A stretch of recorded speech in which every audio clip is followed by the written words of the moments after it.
बच्चों बच्चों आज हम व्याकरण का पाठ पढ़ेंगे क्रिया। बच्चों नीचे दिए गए चित्रों को देखो, पढ़ो और समझो। देखो बच्चों, यहाँ पहले चित्र में क्या हो रहा है? बच्चे फुटबॉल खेल रहे हैं। और दूसरे चित्र में क्या हो रहा है? यहाँ चिड़िया उड़ रही हैं। और तीसरे चित्र में लड़की पढ़ रही है, यानी किताब पढ़ रही है। तो देखो बच्चों, लड़के खेल रहे हैं, पक्षी उड़ रहे हैं, लड़की पढ़ रही है। जो नीले शब्द लिखे हैं, खेल रहे, उड़ रहे, पढ़ रही, ये क्या है बच्चों? ये क्रिया हैं, यानी ये क्या काम कर रहे हैं। नंबर 4, लड़कियां टेलीविज़न देख रही हैं।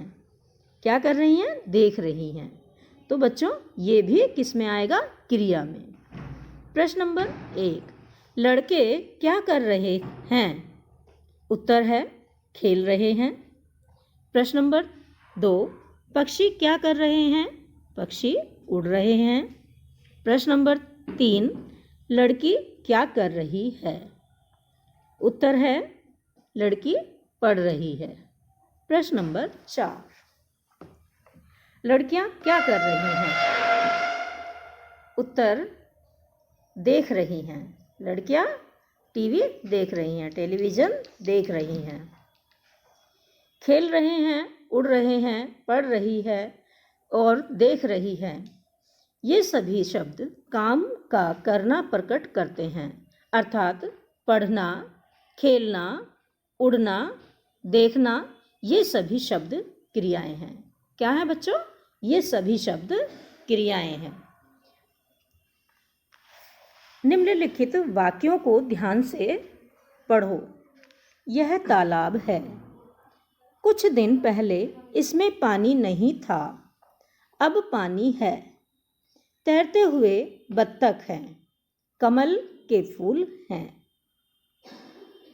दिए गए वाक्यों में है, था, है, हैं आदि क्रिया शब्द हैं। इन शब्दों से किसी काम का करना या होना पाया जाता है। देखो बच्चों, ये तालाब है। पहले कुछ दिन पहले इसमें पानी नहीं था और इसके अंदर ना फूल थे, ना बत्तख थी, ना ही ये पौधे थे, कुछ भी नहीं था। ये सूखी हुई एक मिट्टी के समान था। फिर इसमें पानी भरा गया। पानी में अब देखो बत्तख तैर रही है, कमल खिल रहे हैं और पौधे उग रहे हैं। तो बच्चों ये क्या है? था, थी, हैं, ये क्रिया का परिचय दे रहे हैं कि यहाँ इसमें क्रिया हो रही है। क्रिया के बिना वाक्य अधूरे हैं, अतः वाक्य में क्रिया का होना आवश्यक है। देखो बच्चों, बिना क्रिया के कोई भी वाक्य पूरा नहीं होता, और यदि हम वाक्य पूरा करना भी चाहें तो उसमें हमें क्रिया को अवश्य लगाना होगा। अब ये क्या है बच्चों? ये क्रिया की परिभाषा है। जिस शब्द से किसी काम का करना या होना पाया जाता है उसे क्रिया कहते हैं। जैसे उड़ रहे हैं, खेल रहे हैं। क्रिया के भेद। क्रिया 2 प्रकार की होती है, एक अकर्मक क्रिया और दूसरी सकर्मक क्रिया। अकर्मक क्रिया में क्या होता है बच्चों? देखो, जिन क्रियाओं को कर्म की आवश्यकता नहीं होती, अर्थात जिस क्रिया में कर्म नहीं होता, उन्हें अकर्मक क्रिया कहते हैं। जैसे आना, जाना, हंसना, रोना, सोना, बैठना आदि। देखो बच्चों, ये क्या है? ये अकर्मक क्रियाएं हैं, यानी ये स्वतः होने वाली, अपने आप ही होने वाली क्रियाएं हैं। जैसे आना जाना, ये एक प्रकृति स्वरूप है।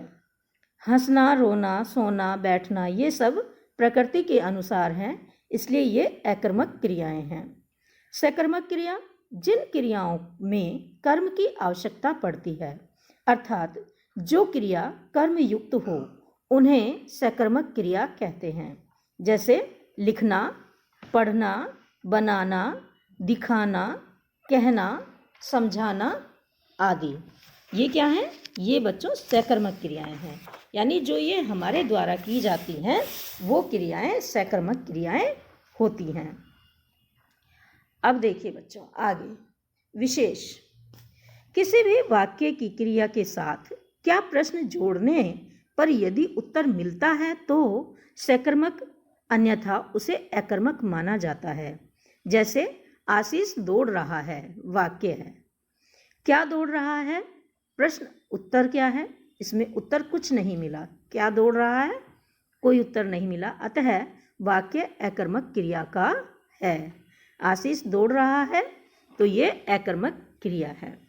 कबीर खाना खाता है, वाक्य क्या खाता है? प्रश्न है खाना खाता है, उत्तर है, अतः वाक्य सकर्मक क्रिया का है। उत्तर क्या है इसका? इसका उत्तर है कि खाना खाता है, तो ये क्या हुआ? ये सकर्मक क्रिया हुआ। क्रिया के रूप लिंग के अनुसार बदलते हैं।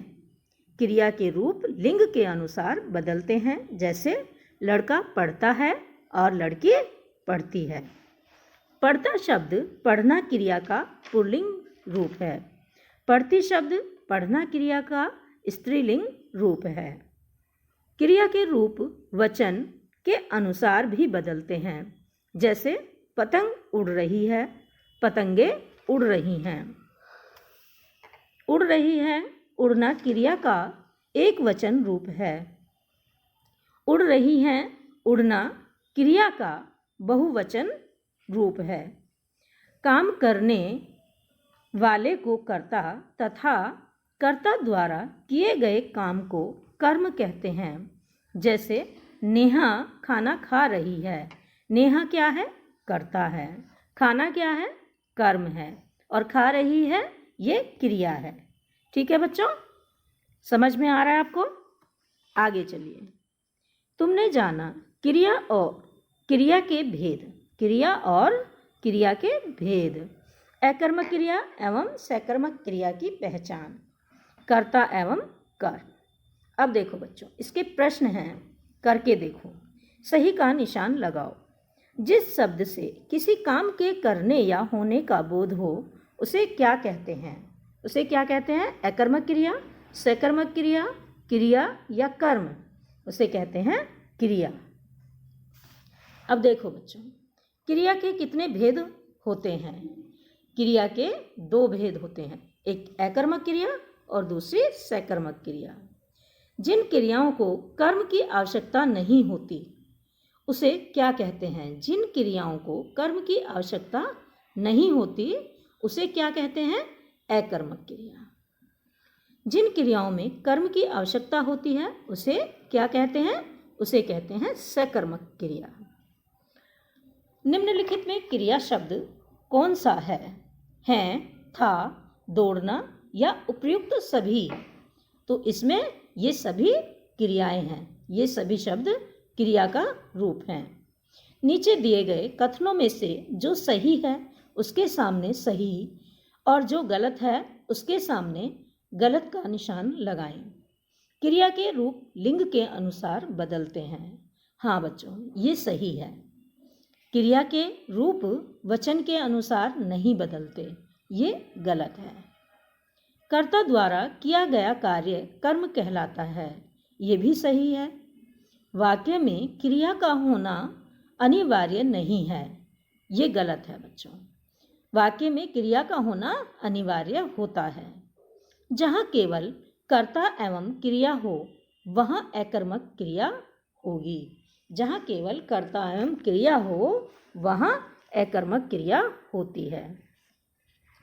अब प्रश्न नंबर 3, नीचे लिखे वाक्यों से क्रियाएं छांटिए और लिखें। माताजी खाना बना रही हैं। क्या कर रही हैं? बना रही हैं। तो ये क्या है बच्चों?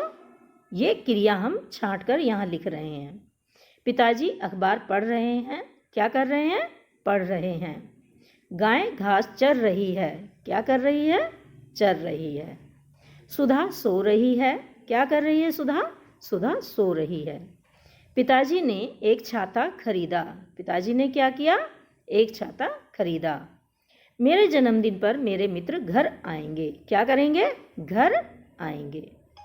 बागों में कोयल कूकने लगी।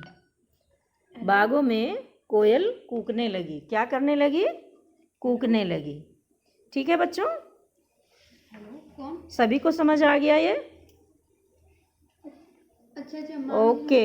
नीचे लिखे वाक्यों से क्रियाएं छांटिए और लिखें। देखो बच्चों, हमने अभी जो आपको बताया, जैसे माताजी खाना बना रही हैं क्या है? क्रिया है। पिताजी अखबार पढ़ रहे हैं, ये क्या है? ये भी एक क्रिया है। पढ़ रहे हैं एक क्रिया है। और गाय घास चर रही है। गाय घास चर रही है। चर रही है क्या है बच्चों? क्रिया। सुधा सो रही है। सो रही है क्रिया है। सोना एक क्रिया है। सोना एक क्रिया है। पिताजी ने एक छाता खरीदा। क्या किया? छाता खरीदा। खरीदना क्या है? क्रिया है। मेरे जन्मदिन पर मेरे मित्र घर आएंगे। घर आएंगे ये क्या है बच्चों? ये एक क्रिया है। घर आएंगे ये एक क्रिया है। बागों में कोयल कूकने लगी। कूकने लगी ये क्या है? ये भी एक क्रिया है। क्या है बच्चों? कूकने लगी क्रिया है। अब देखो, चित्रों को देखकर उनमें होने वाली क्रिया को वाक्यों में लिखो। देखो बच्चों, ये छोटा बच्चा खेल रहा है। क्या खेल रहा है? ये फुटबॉल खेल रहा है। बच्चा फुटबॉल खेल रहा है। ये पानी दे रहा है पौधों को, तो हम यहाँ इसको नाम दे देंगे। राम पौधों को सींच रहा है। राम पौधों को सींच रहा है। अब यहाँ देखो, ये कुछ लिख रही है, तो हम यहाँ लिखेंगे लेखिका लिख रही है। लेखिका क्या कर रही है? लेखिका लिख रही है। यहाँ ये बच्चा बैठा है और इसकी उंगली चाकू से कट गई, तो इसके लिए वाक्य क्या बनाएंगे? राम की चाकू से उंगली कट गई। ये पक्षी उड़ रहे हैं, तो यहाँ हम लिखेंगे पक्षी उड़ रहे हैं। तो देखो बच्चों, खेल रहा है, सींच रहा है, लिख रही है और कट गई, उड़ रहे हैं। ये क्या है? ये क्रियाएं हैं। और इन क्रियाओं से ही वाक्य पूरा होता है। हमें पता चलता है कि इसमें क्या काम किया जा रहा है। तो बच्चों देखो, आज हमने जाना कि क्रिया किसे कहते हैं, क्रिया क्या होती है और क्रिया से वाक्य बनाएं। तो बच्चों, अब ये काम आप कॉपी में और किताब में दोनों में करेंगे। ठीक है? धन्यवाद।